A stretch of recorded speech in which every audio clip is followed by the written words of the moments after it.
Okay, we're continuing on, and now we're going to hit the contrast between the dweller and its opposite, the angel of the presence. And this is the end of section 2, and we have a few pages here. We finished that last section. It was rather short, but we stopped that video, and we're just going to continue on here. Okay. The entire subject of the dweller and its relation to the angel, a symbolic way of dealing with a great relationship and possibility, and a great fact and manifestation, is only now possible of consideration. Only when man is an integrated personality does the problem of the dweller truly arise, and only when the mind is alert and the intelligence organized, as is becoming the case today on a fairly large scale, is it possible for man to sense intelligently and not just mystically the angel, and so intuit the presence with all caps. Only then does the entire question of hindrances which the dweller embodies and the limitations which it provides to the spiritual contact and realization assume potent proportions. Only then can they be usefully considered and steps taken to induce right action. Only when there is adequate fusion within humanity as a whole does the great human dweller on the threshold appear as an integrated entity, or the dweller in a national or racial sense makes its appearance, spreading and vitalizing national, racial, and planetary glamour, fostering and feeding individual glamours, and making the entire problem unmistakably apparent. Only then can the relation between the soul of humanity and the generated forces of its ancient and potent personality assume proportions which call for drastic activity and intelligent cooperation. And, I may be overstepping my bounds here, but if we look out at the world today, boy, does that sound like we're in that process of recognition. Or at least we should be, and that may just be hopeful thinking.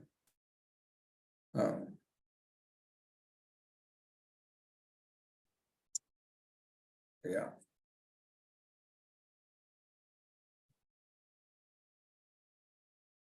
It is unmistakably apparent. And hopefully it will become unmistakably apparent to many more. Such a time has now come, and in the books, The Problems of Humanity and the Reappearance of the Christ, just so we know, we did the Reappearance of the Christ. It's on this channel. It's an incredible book. We hadn't done Problems of Humanity yet, but we're working on Glamour, a world problem right now. Just throwing it out there.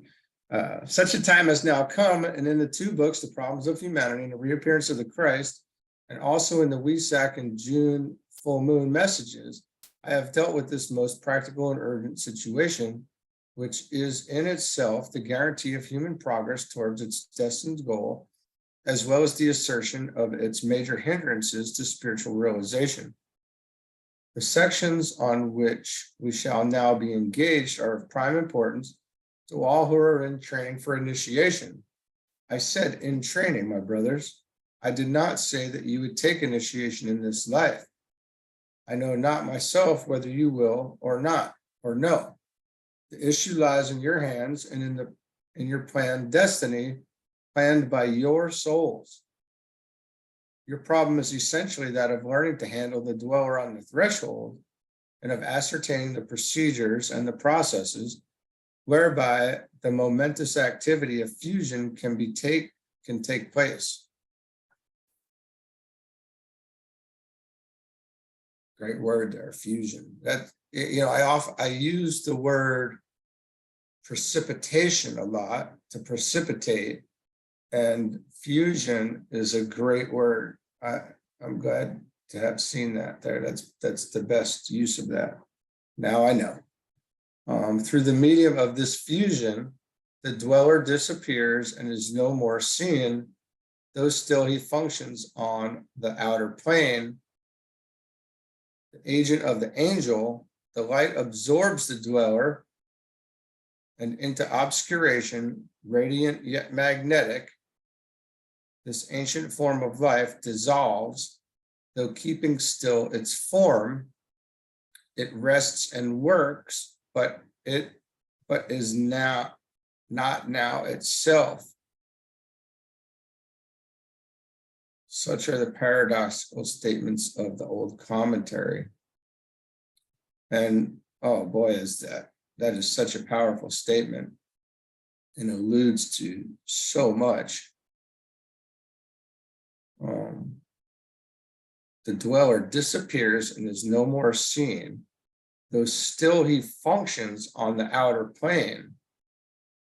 The agent of the angel, the light absorbs the dweller, and into obscuration, radiant yet magnetic. This ancient form of life dissolves, though keeping still its form.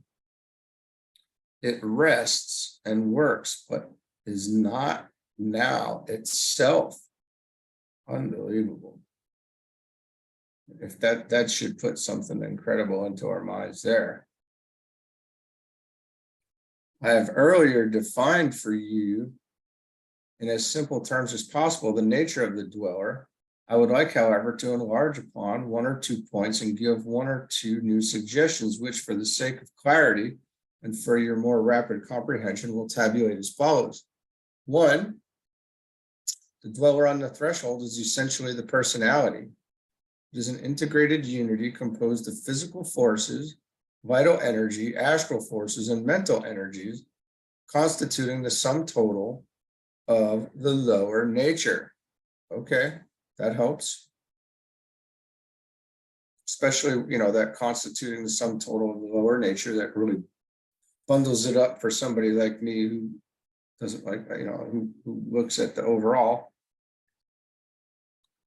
2, the dweller takes form when a reorientation of man's life has taken place consciously and under soul impression. The whole personality is then theoretically directed towards liberation into service. The problem is to make the theory and the aspiration facts and experience.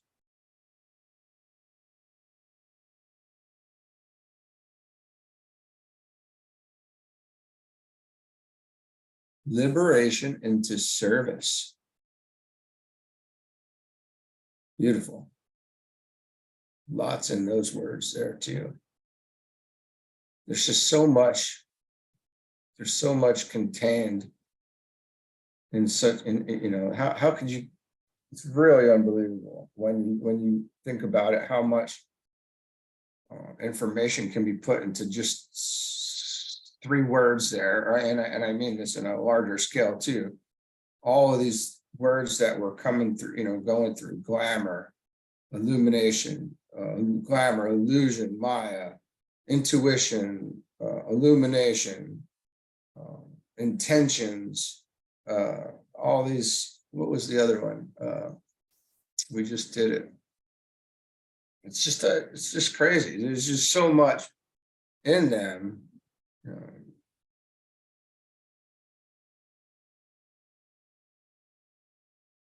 Wow. Okay. Liberation into service. It's like a whole life, and essentially, or even many potentially. 3, for a great length of time, the forces of the personality do not constitute a dweller. The man is not on the threshold of divinity. He is not consciously aware of the angel. His forces are inchoate.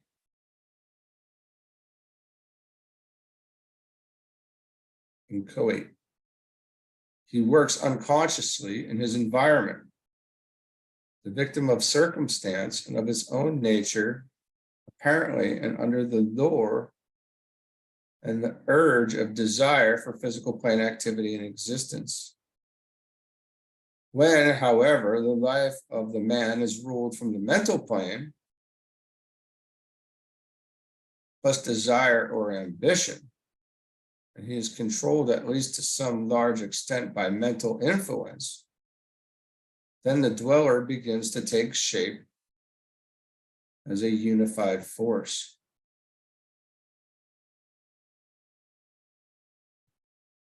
The stages wherein the dweller on the threshold is recognized, subjected to a discriminating discipline, and finally controlled and mastered are mainly three. The stage wherein the personality dominates and rules the life and ambitions and goals of man's life endeavor. The dweller then controls. B, the stage of a growing cleavage in the consciousness of the disciple. The dweller or the personality is then urged in two directions. One, towards the pursuit of personal ambitions and desires in the three worlds. The other, in which the effort is made by the dweller to take a stand upon the threshold of divinity and before the portal of initiation.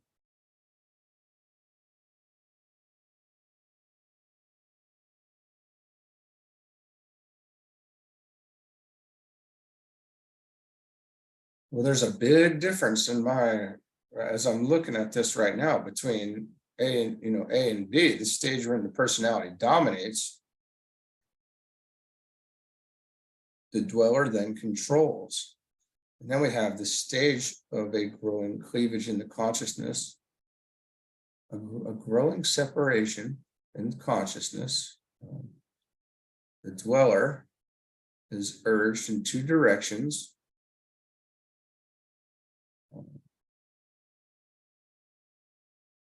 Effort, and the other effort is made by the dweller to take a stand upon the threshold of divinity.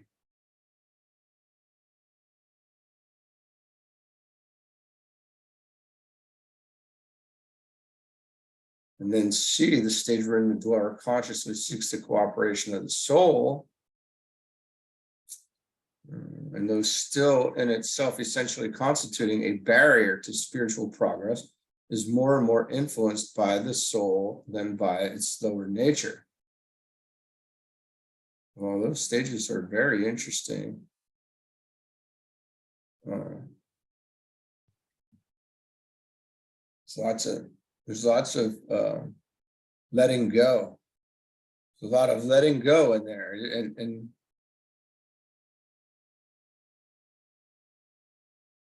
this is our life in the lower three worlds summed up right here, essentially.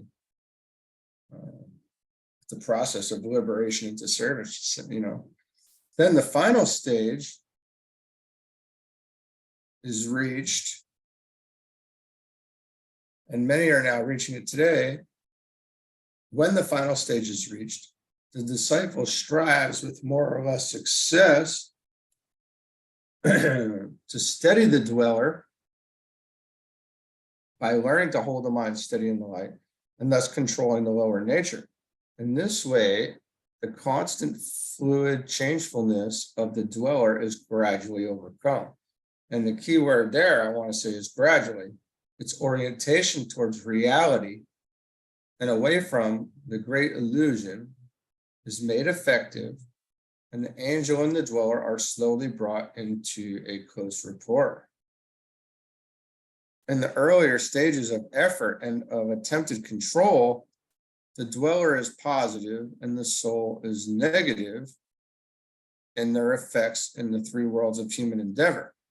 Then there is a period of oscillation leading to a life of equilibrium, wherein neither aspect appears to dominate. After that, the balance changes and the personality steadily becomes negative, and the soul or psyche becomes dominant and positive.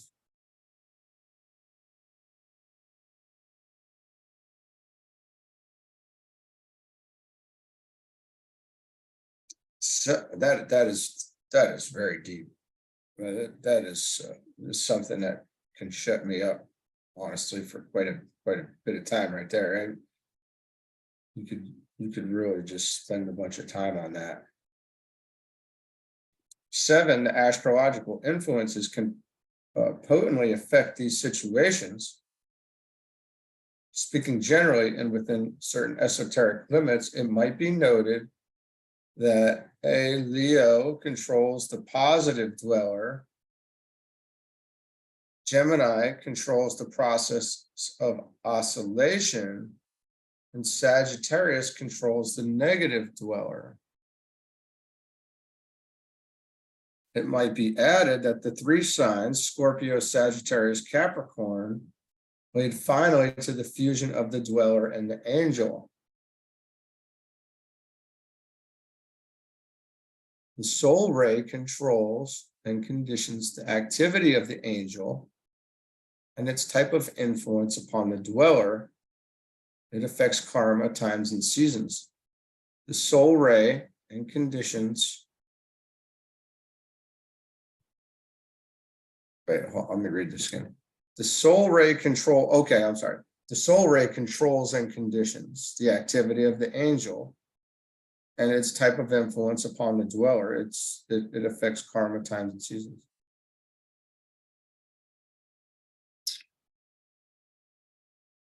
You know, if you're curious, it took me, you know, just from a personal perspective, it took quite a while to figure out the rays, to get a better, or to, I shouldn't say figure them out, to get a better idea of what rays I personally fall on. That, you know, although you have your suspicions when you first start studying it, you know, you don't know, and then it, you know, ask and you shall receive it. You will get it at some point. It does come, and I would say, if you haven't figured it out, maybe you already know. That's great, but if you don't, I would say look at your rising signs. Do a little bit of research about your rising signs and the rays, and that may help you determine your soul ray.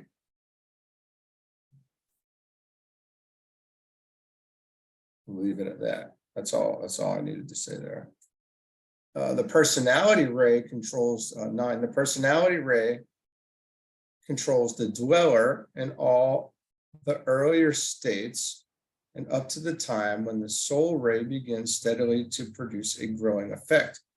This personality ray, as you know, a combination of 3 energies which produce the 4th or personality ray through the medium of their interrelation over a vast period of time.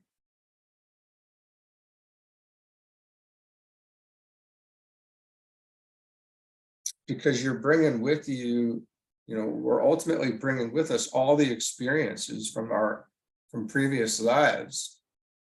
So it's, you know, we are the result of all of that experience, essentially.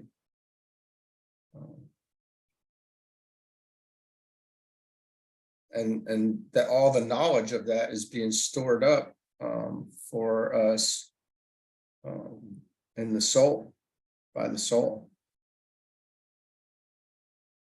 being held together by life, by God, by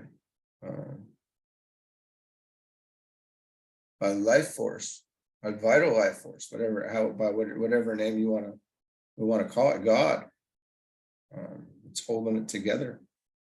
That will energy. Therefore, the 5 types of energy, which I indicated to you as of importance in your own lives, when I gave you indications as to the nature of your 5 controlling rays, govern also the relation between the dweller and the angel. Both in the individual and in humanity as a whole, these 5 are the rays of the physical body: the astral ray, the mind, the personality ray, and the soul ray.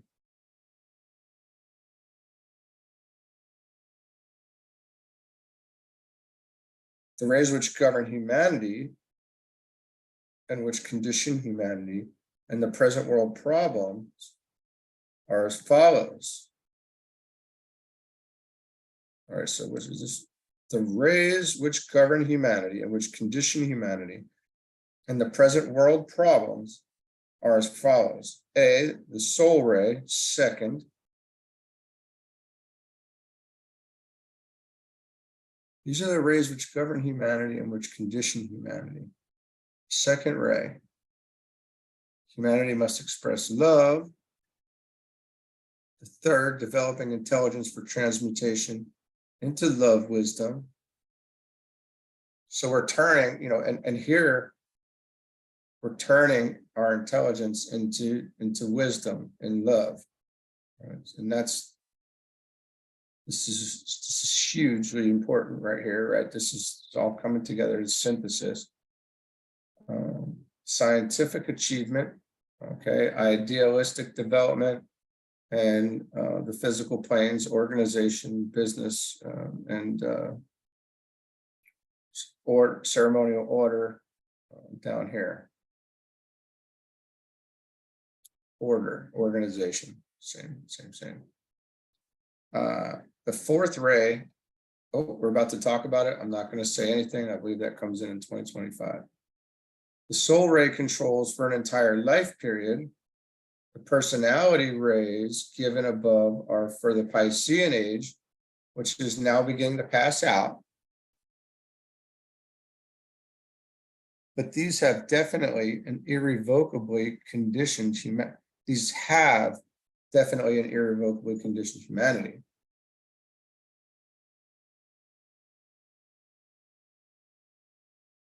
You will note also that the first ray of will or power is missing, as is the fourth ray of harmony through conflict.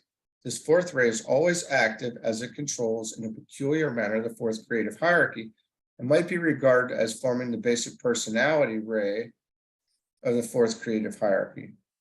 The one given above is a transient and fleeting personality ray of a minor incarnation.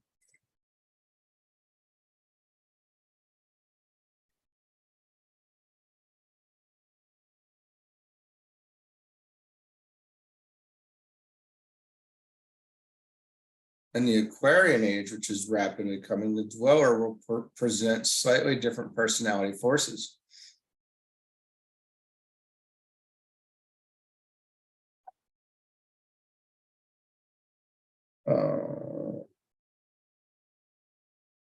Personality ray will be the fifth, basic and determining. And ray of the mind, mental plane, will be the fourth, the creative effect. The astral way will be the sixth, conditioning incentives and ideals, right? And the physical ray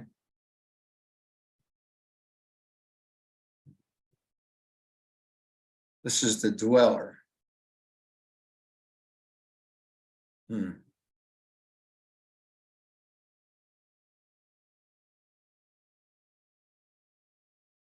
So it's just something we need to absorb here and let this work out. And we need to, really, I hope you, have a copy of the Constitution of Man chart and take a look at it quite often. Like I said, I have it up on my wall. I had it printed at Staples.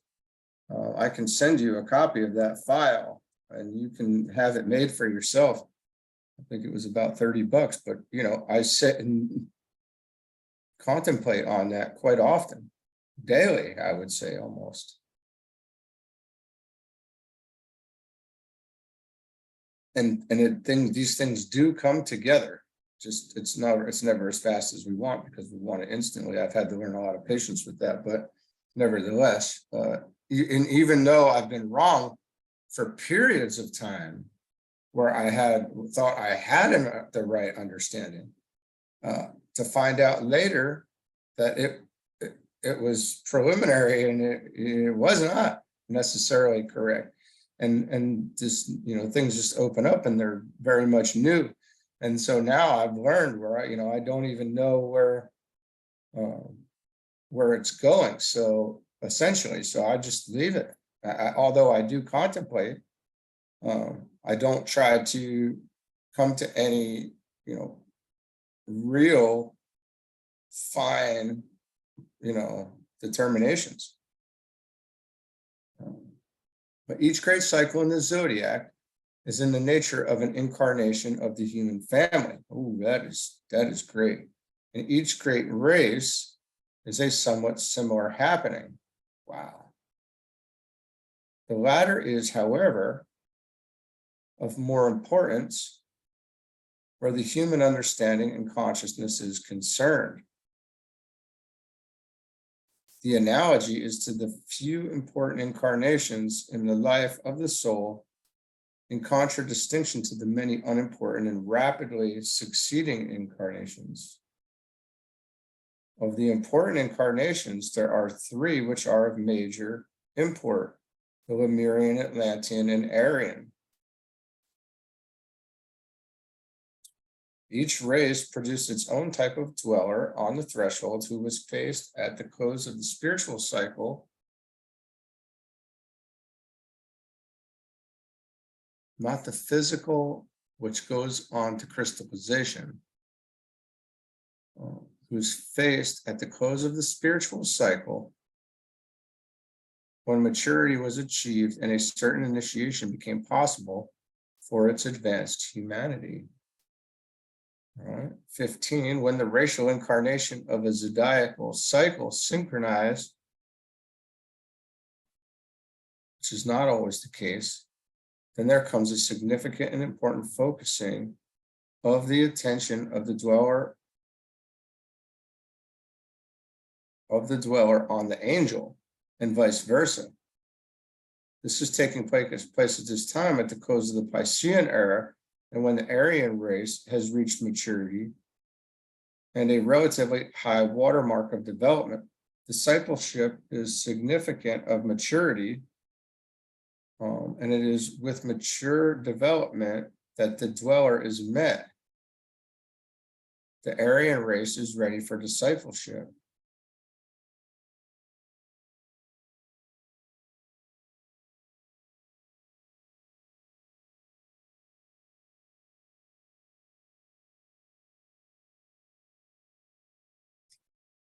The development of sensitivity in the individual and in the race indicates the imminence of the recognition of the angel from both angles of vision and the immediacy of the opportunity. This opportunity for active fusion has never been so true as now.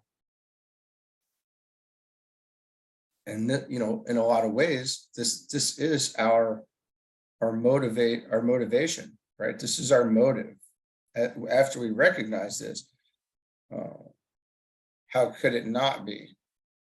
But that's what it is, right? Because what else are you going to do here? It wouldn't even be worth being here if we weren't working on this at some point. And we recognize that. It's like, oh, well, this is it. This is the entire motive. This is the entire intent. There is no other intent in reality. So why even consider any other? And then just once we come to that, we can leave that alone. Right? But, the lines of demarcation as existing between the recognized areas of influence between the dweller and the angel are clearer than ever before in the history of the race. Man knows the difference between right and wrong and must now choose the way that he shall go. In the Atlantean racial crisis, which was also a complete human crisis, the history of which is perpetuated for us in the Bhagavad Gita, Arjuna, the symbol of the then disciple and the world disciple, was frankly bewildered. This is not so true now. The disciples of the world and the world disciple do see the issues today relatively quite clearly. Will expediency win, or will the dweller be sacrificed with love and understanding to the angel? This is the major problem.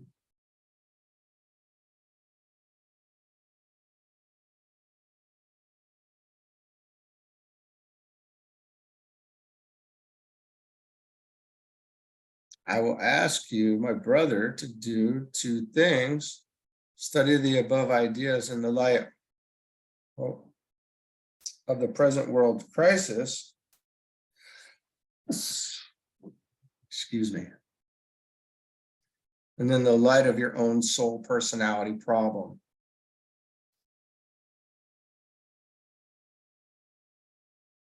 Advanced humanity stands as the dweller on the very threshold of divinity. The angel stands expectant, absorbed in the presence, yet ready to absorb the dweller. We can't take any baggage with us. So we have to off this glamour and illusion, and then we can be absorbed. You gotta drop it all. Drop your bags at the door and leave them, burn them. Let it burn. And then we can be absorbed, right? Just pondering a little bit there as I saw that. That's kind of what it made me think there. But humanity has advanced in consciousness to the very boundaries of the world of spiritual values and the kingdom of light and of God. The angel has come to earth in expectation of recognition, an event of which the advent of Christ 2,000 years ago was the symbol and the precursor. Okay, hold on a second here.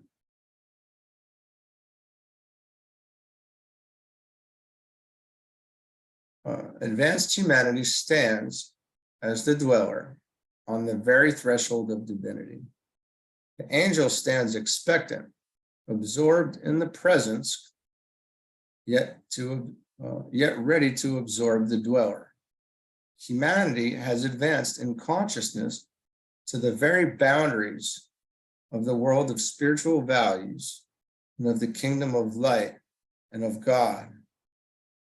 The angel has come to earth in expectation of recognition, an event of which the advent of Christ 2,000 years ago was the symbol and the precursor. This is the situation where all advanced aspirants are concerned. It can be yours. It is the situation also where humanity as a whole is concerned and approaching the approaching hierarchy. Right? It is the situation also where humanity as a whole is concerned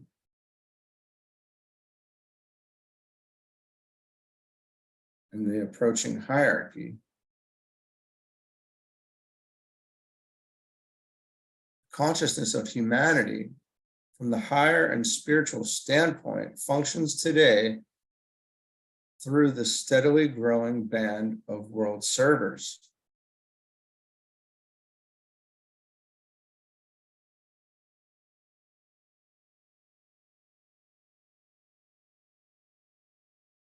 World aspirants and world disciples, and their name is Legion.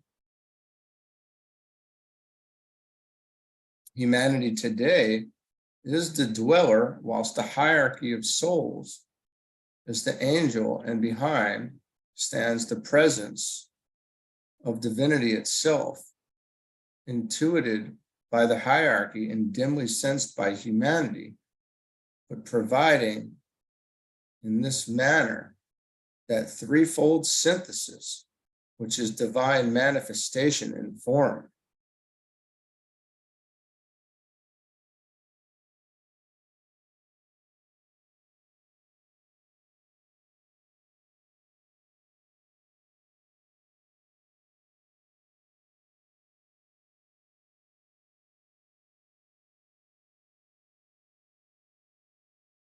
By this threefold synthesis, which is divine manifestation in form.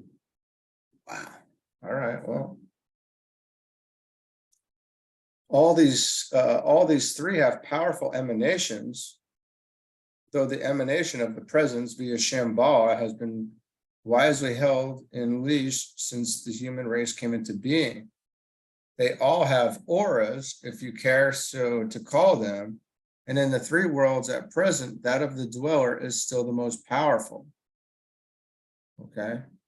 Just as in the life of the aspirant, his personality is as yet the dominant predisposing factor.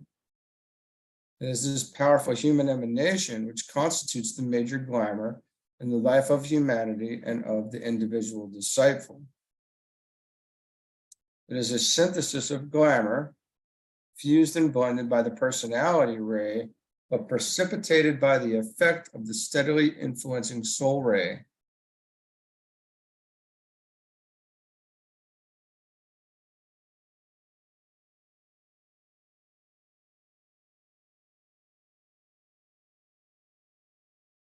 It is the shadow or distortion of reality, now sensed for the first time on a large scale by the race of men and thrown into high relief by the light which shines from the angel, the transmitter of energy from the presence. And so they stand, humanity in the hierarchy. And so you stand, my brother, personality and soul, with freedom to go forward into the light if you so determine, or to remain static and unprogressive, learning nothing and getting nowhere. You are equally free to return to identification with the dweller, negating thus the influence of the angel, refusing imminent opportunity and postponing until a much later cycle your determining choice. This is true of you and of humanity as a whole. Will humanity's third ray materialistic personality dominate the present situation, or will its soul of love prove the most powerful factor, taking hold of the personality and its little issues, leading it to discriminate rightly and to recognize the true values, and thus bring in the age of soul or hierarchical control? Time alone will show.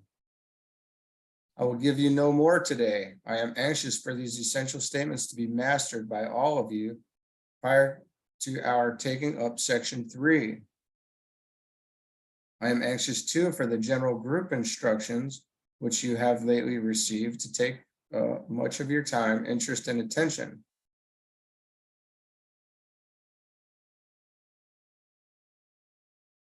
Intergroup adjustments and more firmly established group relations are urgently needed, and upon these I ask you to work. I would remind you here also that as in all else in manifestation, there is a group personality and a group soul. You must learn clearly to distinguish between the two and to throw the entire weight of your influence, desire, and pressure on the side of the group angel. In this way, there might occur that stupendous recognition for which all initiation prepares the applicant, the revelation of the presence.